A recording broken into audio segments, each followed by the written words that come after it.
तो दोस्तों इस वीडियो के अंदर हम डिस्कस करेंगे एचआर एनालिटिक्स का यूनिट 4। सो अभी तक हम लोगों ने ये यूनिट 1, 2, 3 को ऑलरेडी कवर कर लिया है। अभी हम यूनिट 4 के ऊपर आ चुके हैं, जिसमें हम काफ़ी सारे नए और मतलब एक इंटरेस्टिंग टॉपिक्स को पढ़ेंगे, जिसमें से आपका इंटरवेंशन, स्ट्रेस मैनेजमेंट और बहुत सारे आपको आगे बहुत सारे ऐसे टॉपिक्स मिलेंगे जो कि काफ़ी इंटरेस्टिंग है। तो एक एक करके सभी को पढ़ते हैं। सो यहाँ पर first topic is that is intervention. Intervention का क्या मतलब होता है? इंटरवेंशन मतलब क्या होता है दोस्तों? एक तरीके का किसी को रुकावट पैदा करना या फिर किसी को हस्तक्षेप, मतलब कि किसी चीज़ में बाधा उत्पन्न करना, किसी चीज़ में हस्तक्षेप करना। तो बाधा उत्पन्न करना इज़ यहाँ पर जो मतलब है वो एक तरीके का निगेटिव वे में नहीं है, एक तरीके के पॉजिटिव वे में है। जैसे सपोज़ हम एक एग्ज़ाम्पल लेते हैं, जैसे आपका कोई भी काम है, आपने कोई भी काम नहीं किया तो आपका बार बार मैनेजर जो होता है, आपने कोई भी काम गलत तरीके से किया या सही नहीं कर रहे हो तो आपका जो मैनेजर है वो आपको बार बार रोकेगा, टोकेगा, समझाएगा। तो वो एक तरीके का क्या होता है, बाधा उत्पन्न करना, है ना। इसी तरीके से जब आप छोटे थे तो आपके होम ट्यूशन्स वाले जो भी टीचर्स आते थे वो आपको बहुत ज़्यादा मतलब बार बार वो आपको मारते भी थे, समझाते भी थे, आपको बहुत ज़्यादा मतलब एक तरीके से प्रॉपर गाइड करते थे, बार बार रोकना टोकना आपके पेरेंट्स भी करते हैं, बट वो एक पॉजिटिव वे में करते हैं।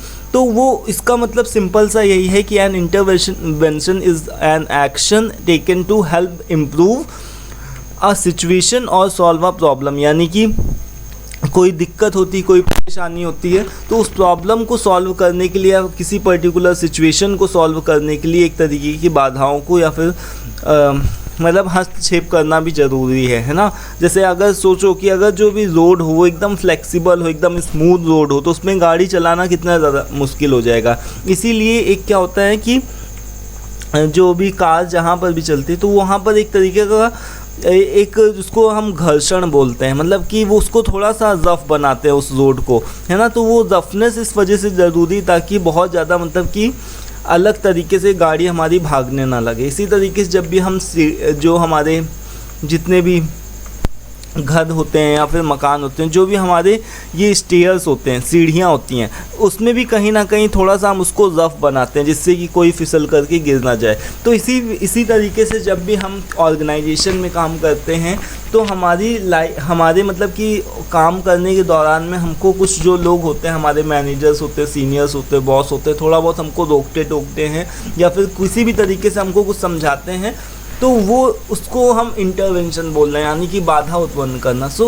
This could be helping someone to get better from an illness, कोई बीमारी हो, giving an extra support to a student और making changes in a work place to improve how things are done.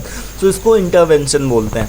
सो यहाँ पर अब हम देखते हैं कि monitoring and tracking the impact of an intervention, यानी कि इंटरवेंशन से किस तरीके से हम किसी चीज़ को मॉनिटर कर सकते हैं, कैसे ट्रैक कर सकते हैं। तो इसका सिंपल सा मतलब है कि it involves regularly checking and evaluating whether the intervention is achieving it's intended goal. Let's say कि एक एग्जांपल लेते हैं कि आपने कोई काम सही तरीके से नहीं कर रहे हो तो आपका मैनेजर आपको 1 बार, 2 बार, 3 बार, 4 बार आपको बताएगा, ठीक है, समझाएगा। लेकिन अगर आप उस चीज़ को कॉन्टीन्यूसली कर रहे हो तो इसका मतलब कि आप मंद बुद्धि हो, यानी कि आपका दिमाग में वो चीज़ चढ़ नहीं रही है, घुस नहीं रही है। तो ये चीज़ क्या हो जाएगा आपकी, यानी कि परफॉर्मेंस पे इफेक्ट करेगा। अगर कोई गलती करना इज़ नॉट बुरा, यानी कि गलती करो आप, कोई दिक्कत नहीं, बट उस गलती को एटलीस्ट बार बार दोहराओ नहीं, है ना। तो वो मैनेजर फिर उससे इरिटेट हो जाता है, उससे फ्रस्ट्रेटेड हो जाता है और सीधा इम्पैक्ट करता है आपके परफॉर्मेंस पे। तो यानी कि वो इंटरवेंट मतलब कि एक तरीके से रोकेगा मैनेजर, आपको कुछ थोड़ा सा बाधाओं को उत्पन्न करेगा, बोलेगा, कुछ हल्का सा आपको बोलेगा, बट अगर आप फिर भी वो कॉन्टीन्यूसली गलतियां कर रहे हो तो वो फिर मतलब गलत हो जाएगा। तो monitor and tracking the impact of an intervention, इसमें हम क्या करते हैं, एक सेट क्लियर गोल, यानी कि हमको क्यों किसी को समझाना, हमको क्यों किसी को रोकना है, इसका क्लियर गोल पता होना चाहिए। Establish matrix and collect data, analyse result and adjust a need, मतलब कि ये सभी इसके पूरा एक छोटा सा प्रोसेस होता है। तो टाइप ऑफ इंटरवेंशन, अब देखो कि क्यों कौन कौन से तरीके से हम इंटरवेंशन करते हैं। तो ह्यूमन प्रोसेस इंटरवेंशन यानी कि ह्यूमन प्रोसेस इंटरवेंशन यानी focus on the improving human interaction and group dynamics such as team building activities, conflict resolution and communication skill training। ये एक तरीके का इंटरवेंशन होता है। लेट्स से कि आपको आपकी कॉम स्किल्स अच्छी नहीं तो आपको बोला जाएगा कि भाई तुम थोड़ा ऐसे बोला करो, सही से बोला करो। Then techno structural intervention address organisation structure and technology including job redesign, restructuring and implementing new technology और सिस्टम।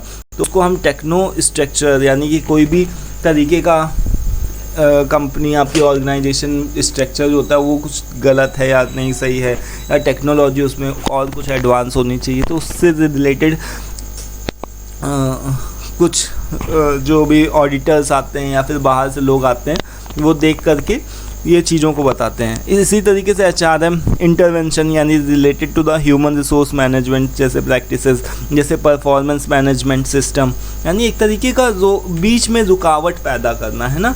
जैसे कि हम देखते हैं कि लेट्स से कि अगर हमारी कंपनी है, हम अपनी कंपनी को जैसे चाहे वैसे चला सकते हैं मन मर्जी के हिसाब से, लेकिन बीच बीच में ऑडिटर्स आते हैं, एक्सटर्नल ऑडिटर आते हैं, इंटरनल ऑडिटर होते हैं, तो उससे हमारा प्रोसेस जो होता है वो और ज़्यादा स्मूथ हो जाता है ना। तो इसी तरीके से HRM इंटरवेंशन यानी अगर हमको प्रॉपर अपने एम्प्लॉयज़ को मैनेज करना है तो उसके लिए भी बीच बीच में उनका रिव्यू लेना, उनसे पूछताछ करना कैसा चल रहा है, क्या नहीं चल रहा है, आपने क्या सीख रहे हो और कैसा मतलब किस वे में चल रहा है। तो ये सभी चीज़ें भी ज़रूरी होती हैं एक परफॉर्मेंस मैनेजमेंट सिस्टम को डेवलप करने के लिए, टैलेंट डेवलपमेंट प्रोग्राम के लिए और कंपनसेशन एंड बेनिफिट के लिए। और स्ट्रेटजिक इंटरवेंशन यानी कि ऑर्गेनाइजेशन भी कई बार में जो टॉप मैनेजमेंट होते हैं वो भी कुछ नया प्लान करते हैं, कोई मर्जर्स एंड एक्विजिशन कल्चर को चेंज करते हैं। तो ये सभी चीज़ें टाइप्स ऑफ इंटरवेंशंस के कुछ एक टाइप्स हैं। अब देखो यहाँ पर जैसे कोई भी कंपनी होती है, कोई भी ऑर्गेनाइजेशन होती है, तो this is a very common thing that कि each and everybody have a particular stress level है ना। तो स्ट्रेस को मैनेज करना is also a very big task nowadays. जैसे कि आपको पता है कि बहुत ज़्यादा ऑर्गेनाइजेशन में हर तरीके के लोग होते हैं, हर तरीके का काम होता है, तो अब उनको स्ट्रेस को कैसे मैनेज किया जाए, उनके लिए कोई ग्रुप एक्टिविटी प्लान करी जाए, क्रॉस डिपार्टमेंट के अलग अलग फंक्शंस होते हैं तो उस चीज़ को प्लान किया जाए। तो stress is the body reaction to any change that requires an adjustment or response. It can be caused by both good and bad experiences, है ना। तो common source of stress include work pressure, ज़्यादा work pressure हो गया, या फिर financial को दिक्कत है, रिलेशनशिप के इश्यूज़ हैं, मेजर लाइफ चैलेंजेस हैं, या बॉस उसका सही नहीं है। Stress can be manifest in physical symptoms like headache और फटीग। अगर आपको ज़्यादा थकावट लग रही है या फिर हेडेक हो रहा है तो डैट मीन्स कहीं ना कहीं आपका स्ट्रेस लेवल हाई होगा। और इमोशनल सिम्पटम्स लाइक एंग्जाइटी, आपको चिंता होगी, इरिटेबिलिटी यानी कि आप एक तरीके ऐसे अस्थिर टाइप के हो गए। बिहेवियरल सिम्टम्स लाइक आपको स्लीप पैटर्न्स उस तरीके से जम्हाई आना, और मतलब ये उस तरीके का, मतलब आपको समझ रहे हो ना कि ये सारे सिम्पटम्स होते हैं कि कोई नाखून चबाने लगता है, या फिर कोई बहुत ज़्यादा मुंह फैला करके सोने वाले पैटर्न्स जो भी होते हैं, ये सारे एपिटाइट, ये सभी चीज़ें मतलब एक कॉमन चीज़ें आपको देखने को, रिएक्शंस देखने को मिल सकते हैं अगर किसी का हाई स्ट्रेस लेवल हो जाता है। तो स्ट्रेस मैनेजमेंट के ऊपर कई सारे बुक्स भी आते हैं, बहुत सारे अलग अलग चीज़ें भी होते हैं। तो स्ट्रेस को कैसे मैनेज किया जाए, तो आप सारा दिन में आप एक्सरसाइज को कर सकते हो, रिलैक्सेशन टेक्निक्स, इसमें आप मेडिटेशन या फिर आराम से लेट करके कुछ अपना फिज़िकल है ना, जैसे कुछ कहीं मसाज करवा लिया या फिर कुछ भी उस तरीके से है ना, तो वो सारे रिलैक्सेशन टेक्निक्स हो सकते हैं। टाइम का प्रॉपर मैनेजमेंट करके, healthy life style, social support, hobbies and laser, कुछ खाली टाइम निकाल करके, भाई हफ्ते भर आपको 6 दिन काम करना इज़ नॉट कंपल्सरी, एक दिन आपको बीच में रेस्ट के लिए भी ज़रूरी होता है ना। And mindfulness and cognitive behavioural techniques, ये सारे कुछ एक ऐसे वेज हैं जिससे कि आप स्ट्रेस को मैनेज कर सकते हो। इसके अलावा apart from these things you can also identify few more ways to manage the stress level by your own way, है ना। आप अपनी तरीके से भी आइडेंटिफाई करके लिख सकते हो। तो स्ट्रेस मैनेजमेंट के ऊपर कई बार पूछा जाता है। अब देखो, measuring the stress, the perceived stress scale, PPS। अब देखो ये PPS क्या है, perceived stress scale is a widely used psychological instrument measuring the perceptions of the stress. It assesses how unpredictable, uncontrollable and overloaded response find their lives. The scale consists of 10 questions that asked about feelings and thoughts during the last month. And respondents rate their answers on the scale from 0 never to 4 very often. मतलब एक तरीके की छोटी सी activity होती है। मैं आपको short में बता दूं कि PPS मतलब परसीव्ड स्ट्रेस स्केल, किसी के स्ट्रेस को देखने के लिए या स्ट्रेस लेवल को कम करने के लिए एक छोटी सी हम एक्टिविटी को प्लान करते हैं एक ग्रुप में अपने ऑर्गेनाइजेशन के अंदर। उसमें क्या होता है कि लोगों को लेते हैं, लोगों को बुलाते हैं, लोगों को बैठालते हैं, 10 क्वेश्चंस को देते हैं, है ना। 10 क्वेश्चंस को देते हैं और उसमें से क्या करते हैं कि जो जीरो नंबर इंडिकेट करता है नहीं, नेवर, एंड 4 नंबर इंडिकेट करता है कि बहुत बार, है ना। तो यहाँ पर देखो ये 10 क्वेश्चंस हैं और यहाँ पर इनके वो बताए गए हैं कि 0 मतलब 0। ये देखो यहाँ पर ये चीज़ बताया गया है कि इसका मतलब यहाँ पर ये जो लिखा हुआ है ना कि 0, 1, 2, 3, 4, इसका रिवर्स स्केल क्या होगा, यानी कि 4 को हम किससे मिला दें, 0, है ना, 0, 1, 2 का 2 ही रहेगा, इधर 3 और ये 4, है ना। तो ये क्या हो गया आपका, ये रिवर्स स्केल, यानी कि इसका मतलब क्या होगा कि जो 0 है, 0 क्या इंडिकेट करता है कि कभी नहीं, है ना, कभी नहीं। और एक बार हुआ है तो मतलब एक बार हुआ है तो वो थोड़ा सा, मतलब उसको हम थोड़ा ज़्यादा हाई मानते हैं। यहाँ पर इसको हम जैसे दो का मतलब क्या होता है कि 2 बार का मतलब हो गया कि इस तरीके से कई बार रिपीट हो चुका है कोई सिनेरियो, या फिर 3 बार का मतलब होता है कि उससे भी ज़्यादा बार, 4 बार का मतलब होता है उससे भी ज़्यादा बार। तो यहाँ पर देखो 10 तरीके के अलग अलग क्वेश्चंस हैं। ये कुछ एक बिहेवियरल क्वेश्चंस हो सकते हैं या फिर कुछ एक तरीके की कॉमन एक्टिविटी हो सकती है। यानी कि लास्ट मंथ में how often have you been upset because of something that happened unexpectedly, यानी कि बिना आपके अनएक्सपेक्टेड ऐसी कौन सी चीज़ थी जो आपके साथ में हो और उसकी वजह से आप एकदम से आप अपसेट हो गए।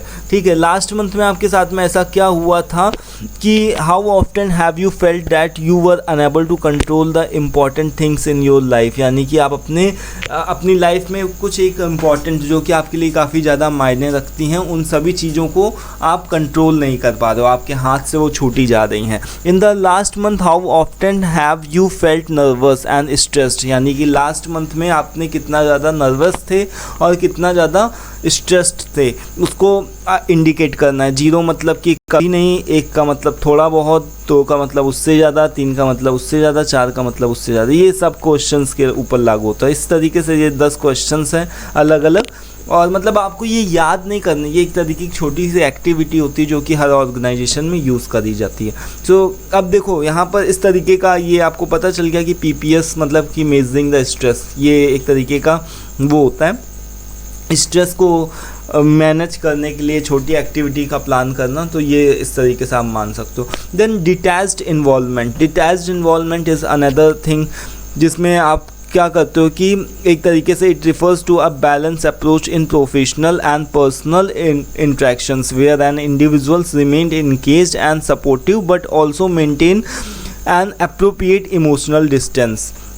This concept is particularly relevant in the fields such as healthcare, counseling, social work and and management. देखो क्या होता है, कई बार जो भी हमारे जो हमको personal life and professional life दोनों के बीच में बैलेंस बना करके चलना होता है ना, जिसको एक वर्ड होता है वर्क लाइफ बैलेंस,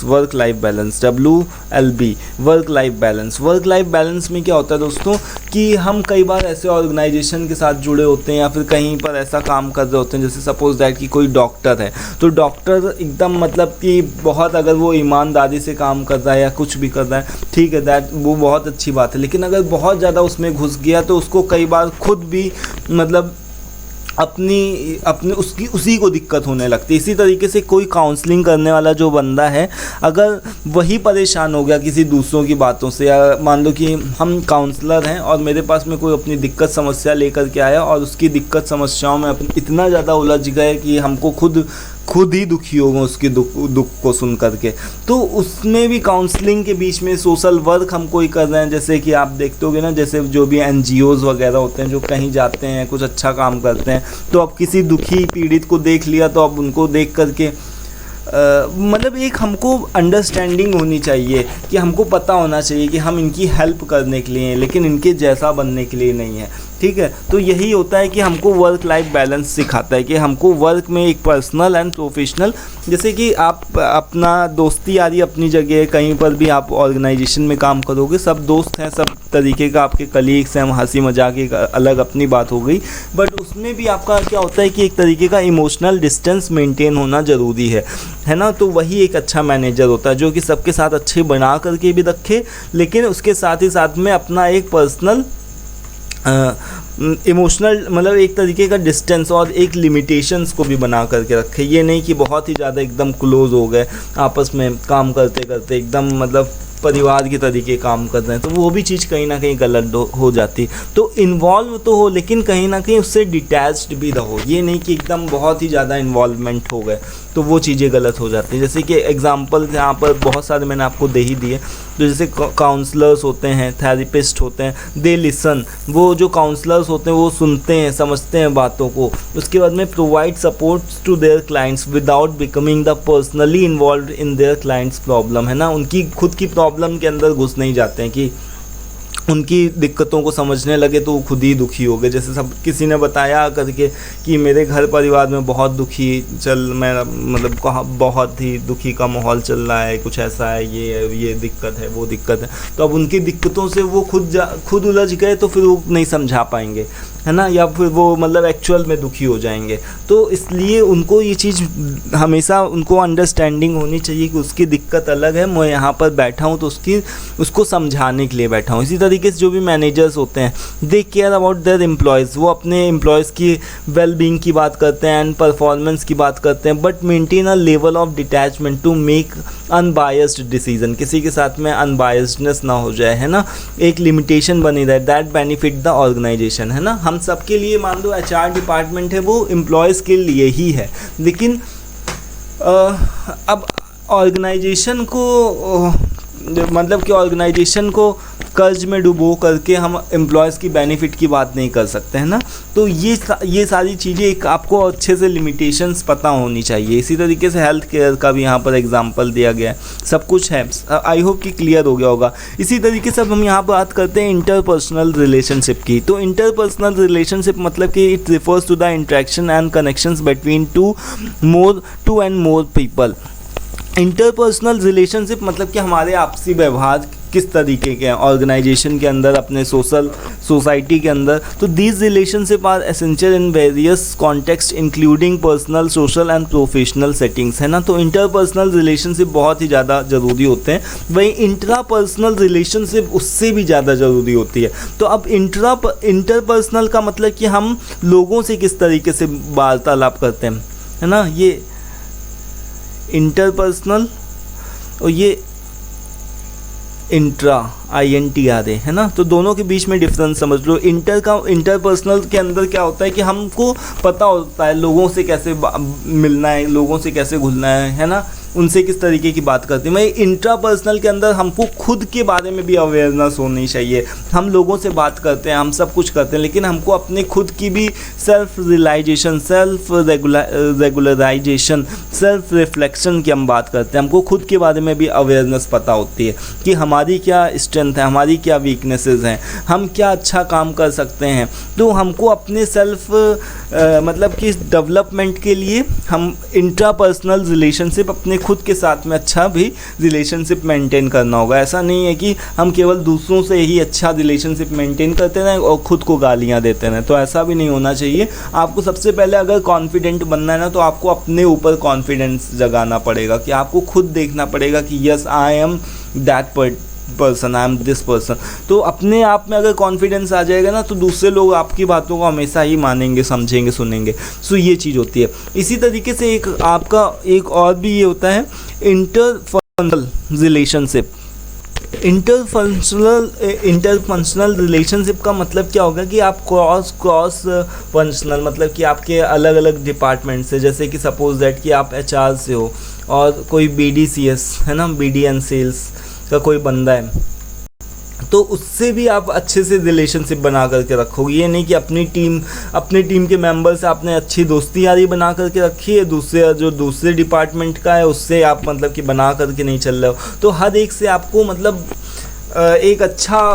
एक स्ट्रॉन्ग रिलेशनशिप होनी चाहिए कि whether they are working in your department और योर एरिया और नॉट, है क्या, मतलब आपकी सबसे अच्छे सबसे बना करके चलनी है। यही एक HR की खूबी होती है। इसी वजह से यहाँ पर हम इसका क्या बताते हैं, पूरा का पूरा ये जो HR जो आपका ये जो बुक का नाम है ना, यहाँ ये जो बुक का नाम है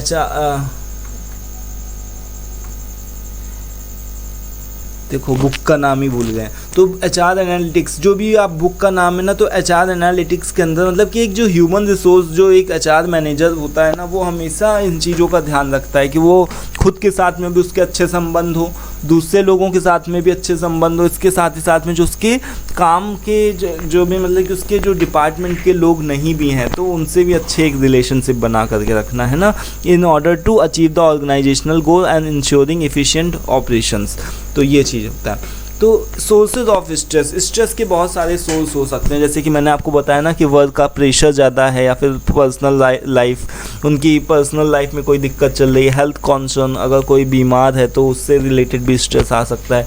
इन्वायरमेंट है, कहीं नॉइज़ ज़्यादा हो रही, पॉल्यूशन है, गर्मी है, सर्दी है, ज़्यादा बरसात हो रही है, ओवर क्राउडिंग है, तो इससे भी स्ट्रेस लेवल बढ़ सकता है। लाइफ स्टाइल रिलेटेड फैक्टर्स हो सकते हैं, कोई पुअर है, मतलब कि किसी ने कोई अच्छी डाइट नहीं है, या वो एक्सरसाइज कर नहीं रहा है ना, या गाली गलौज हो रहा है उस तरीके का, तो ये सभी चीज़ें भी स्ट्रेस का कारण हो सकती हैं। तो अब इन स्ट्रेस का परिणाम क्या हो सकता है, कॉन्सिक्वेंसेस क्या है, इससे फिजिकल इफेक्ट हो सकता है, आपको हेडेक हो सकता है, फटीग हो सकता है, एंग्जाइटी हो सकती है, इमोशनल तरीके से irritability, mood swing and depression, यहाँ पर बिहेवियरल चेंज, आपका बिहेवियरल चेंज हो सकता है ना, आपका दिमाग नहीं काम करेगा, या फिर आपका काम में मन नहीं लगेगा, मेमोरी, आपको याददाश्त में आपकी दिक्कत आ सकती है, आप डिसीज़न नहीं ले पाओगे। तो इसीलिए जितने भी मैनेजर्स होते हैं ना, उन सभी के लिए उनको मतलब एक तरीके का वर्क लाइफ बैलेंस बहुत ही इम्पॉर्टेंट होता है, बहुत ही मतलब उनको सारी चीज़ें बहुत ही मैनेज करके चलनी पड़ती हैं, whether they are personal, they are professional, बहुत ही सब चीज़ों को एकदम अच्छा देख करके ही रखना होता है। क्योंकि HR मैनेजर जो होता है ना, उसको ना केवल अपनी लाइफ स्टाइल, अपने बारे में सोचना होता है, बल्कि दूसरे लोगों को उसको समझाना भी पड़ता है।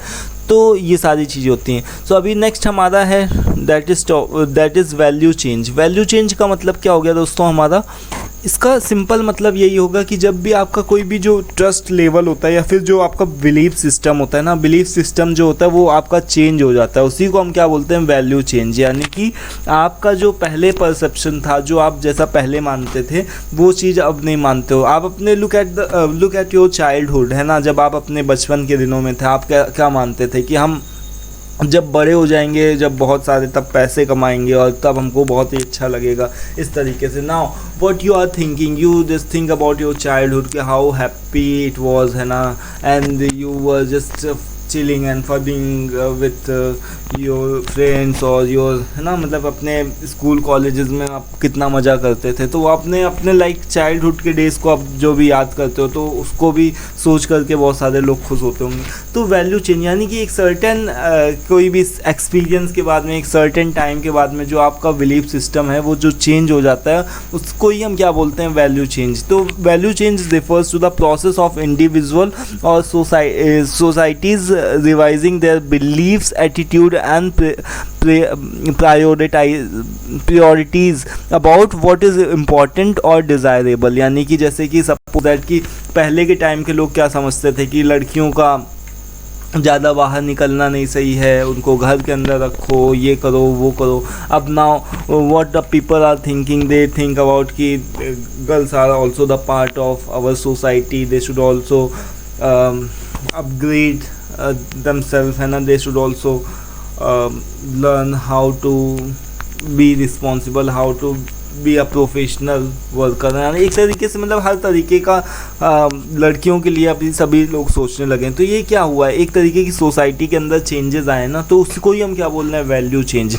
ठीक है, तो it happens due to the experience. अगर आपके साथ में कोई ऐसा एक्सपीरियंस हो जाता है, जैसे कि सपोज़ आपको पहले कुत्तों से डर नहीं लगता है, किसी डॉग से डर नहीं लगता है, लेकिन अगर एक बार किसी डॉग ने आपको, एक कुत्ते ने काट लिया, तो फिर अब आप डरने लगोगे उससे। तो वो क्या है कि आपका एक्सपीरियंस वैसा बन गया ना, एक्सपीरियंस अच्छा नहीं था। वहीं कल्चरल शिफ्ट, यानी कि कोई कल्चर है उस जगह का, तो उस वजह से ऐसा हो जाता है। या फिर changes in social, economic and political condition, इन सभी चीज़ों की वजह से जो आपका बिलीफ सिस्टम है वो चेंज होता है, उसको ही हम क्या बोलते हैं, वैल्यू चेंज। तो वैल्यू चेंज के कई सारे एग्जांपल हैं, जैसे environmental awareness, increasing concern for environmental sustainability leading to value shift towards conservation and eco friendly practices. पहले क्या करते थे, जितनी भी फैक्ट्रियाँ होती थी, मैन्युफैक्चरिंग जितने भी प्लांट्स होते थे, सब अंधाधुंध एकदम खूब अपना मतलब कि पॉल्यूशन फैलाते थे। वाटर पॉल्यूशन हो रहा, नॉइस पॉल्यूशन हो रहा है, एयर पॉल्यूशन हो रहा। But now what we are pretty much care about our environment, we are eco friendly, we are making sustainable, है ना, हम अपने इको फ्रेंडली चीज़ों की बात करते हैं, है ना। इसी तरीके से जेंडर इक्वलिटी की बात पहले होती थी, अब नहीं होती है। इसी तरीके से मतलब जेंडर इक्वलिटी की बात पहले नहीं होती थी, अब होने लगी है ना, कि हमको दोनों लोगों को बराबर होना है, गर्ल्स हो चाहे बॉयज़ हो। सो वर्क लाइफ बैलेंस की बात अब होती है। पहले के समय में लोगों को, वर्कर्स को ऐसा ट्रीट किया जाता था, उनको बस ऐसा रिसोर्स, मतलब कि एक तरीके से उनको केवल लेबर की तरीके ट्रीट किया जाता था, उनको उनके लिए कुछ भी वर्क लाइफ बैलेंस वगैरह कोई मायने नहीं रखता। लेकिन अब सब चीज़ें ऐसे धीरे धीरे चेंज होती हैं, तो उसको ही हम वैल्यू बोलते हैं, value change. So formulating evidence based on practices and responsible for the investment. PICO का फ्रेमवर्क मैंने आप लोगों को समझाया ही था, तो इसको अभी लेफ्ट करते। पिको फ्रेम, अच्छा अभी नहीं समझाया। तो पिको फ्रेमवर्क में क्या चीज़ की बात होती है, सी यहाँ पर क्या है कि ये जो पिको फ्रेमवर्क है ना, ये एक तरीके का क्या होता है कि कोई भी प्रॉब्लम हो, देन इसके बाद में इंटरवेंशन, मतलब हस्तक्षेप जो अभी मैंने बताया, then comparison and outcome. So which problem condition are you looking at, कोई तरीके की प्रॉब्लम है, what is your population defines age, gender, ethic group, how is the problem being treated, what alternative methods you are comparing this with, and then इसके बाद outcome, which result are you focusing on or measuring। तो इसका मतलब क्या हुआ दोस्तों, इसका simply मतलब यही होता है कि जैसे कोई भी दिक्कत है, कोई भी समस्या है, तो उसमें अगर जब भी हम उसमें इंटरवेंशन करते हैं, तो उससे उसके बाद में उसके आउटकम क्या निकल कर के आता है। तो ये एक छोटा सा फ्रेमवर्क है, जिसको आप थोड़ा सा अपने तरफ से अलग से पढ़ लोगे तो ज़्यादा अच्छा रहेगा। बट यहाँ पर मैंने आपको थोड़ा बता दिया है।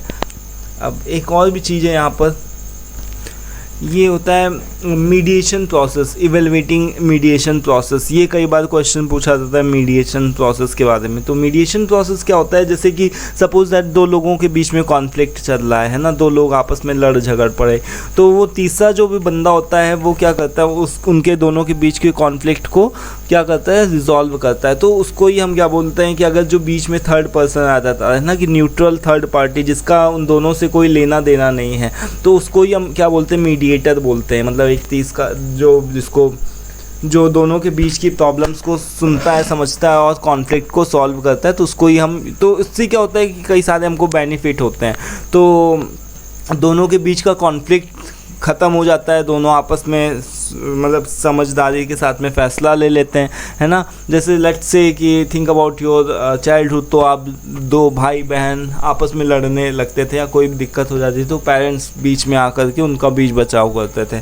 तो वो क्या हो गया, एक तरीके से मीडिएशन प्रोसेस। तो मीडिएशन का प्रोसेस क्या होता है कि ओपनिंग स्टेटमेंट, है ना, एक तरीके का प्रॉब्लम होती है, इन्फॉर्मेशन को गैदर किया जाता है, दोनों पक्षों की बात सुनी जाती है, देन उसके बाद में जनरेटिंग ऑप्शंस उनको समझाया जाता है, negotiation, and then finally agreement किया जाता है। उन दोनों के बीच में जो भी दिक्कत समस्या होती हैं तो उसको ख़त्म किया जा सकता है। तो इसी तरीके से ऑर्गेनाइजेशंस में बहुत सारे अलग अलग लोग आपको देखने को मिलेंगे जो कि जिनके बीच में कॉन्फ्लिक्ट होगा या दिक्कत समस्या होगी, तो कोई तीसरा व्यक्ति उनकी प्रॉब्लम को, दिक्कतों को, समस्याओं को सॉल्व कर सकता है। चाहे वो फैमिली के डिसएग्रीमेंट्स हों, चाहे वो कम्युनिटी इश्यूज़ हों, वर्क प्लेस के कॉन्फ्लिक्ट्स हों, तो वो तीसरा पर्सन का होना भी बहुत ही इम्पोर्टेंट होता है।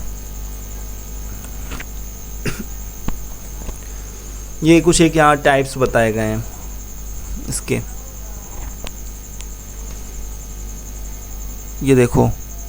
सो यहाँ पर मॉडरेशन एनालिसिस के अंदर क्या होता है, ये भी एक तरीके का मीडिएटर होता है, जिसकी वजह से क्या होता है कि दो लोगों के बीच में जो मिसअंडरस्टैंडिंग हो सकती है, या फिर किसी तीसरे व्यक्ति को के समझाने पर जो पहला व्यक्ति होता है वो कुछ उसका बिहेवियरल चेंज हो सकता है। तो देखो यहाँ पर एक छोटा सा एग्जांपल बताता हूँ, तब आपको ज़्यादा समझ में आए। जैसे आपकी क्लास में ये जो दो बच्चे हैं, एक पढ़ने में बहुत ही अच्छा है, एक पढ़ने में बिल्कुल अच्छा नहीं है, ठीक है। तो अब इसने क्या किया कि इसने काफ़ी अच्छा परफॉर्म किया, तो ये जो टीचर है जो बीच में है, तो अब ये जो टीचर, ये इसका कोई लेना देना नहीं है, ये क्या करेगी, इसको समझाएगी, जो पढ़ने में अच्छा नहीं था बच्चा, उसको समझाएगी कि देखो उसने वो मार्क्स अच्छे लेकर के आए क्योंकि वो पढ़ता था, वो सोता नहीं था, इस तरीके से उसको समझाएगी। तो ये तीसरे व्यक्ति का आना है ना, उसको समझाना उसके बिहेवियरल में चेंज ला सकता है।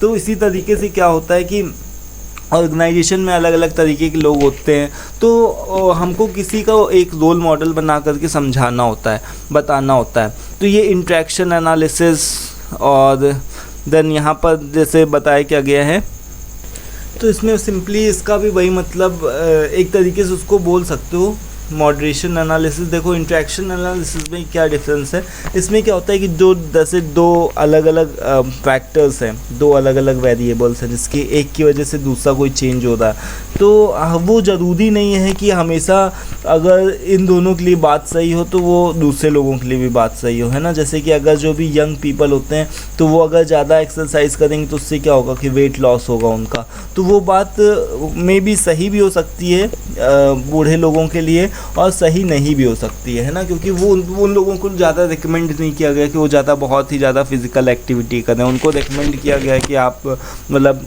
कुछ योगा और इस तरीके की चीज़ों को करें। तो वो इंट्रैक्शन एनालिसिस होता है, इसको आप थोड़ा अच्छे तरीके से पढ़ लेना, समझ लेना, आपको समझ में आ जाएगा। सो आई होप कि आपको समझ में आ गया होगा। ये हमारा यूनिट 4 था। यूनिट 5 में हम बात करेंगे HR मैट्रिक्स की। ये हमारा यूनिट 4 नहीं है, ये 5 है। सो इसको चेंज कर देता हूँ अभी, जस्ट अ मिनट। ये यूनिट 5 है। HR मैट्रिक्स की हम बात नेक्स्ट वीडियो में करेंगे। Till then take care, thank you and bye.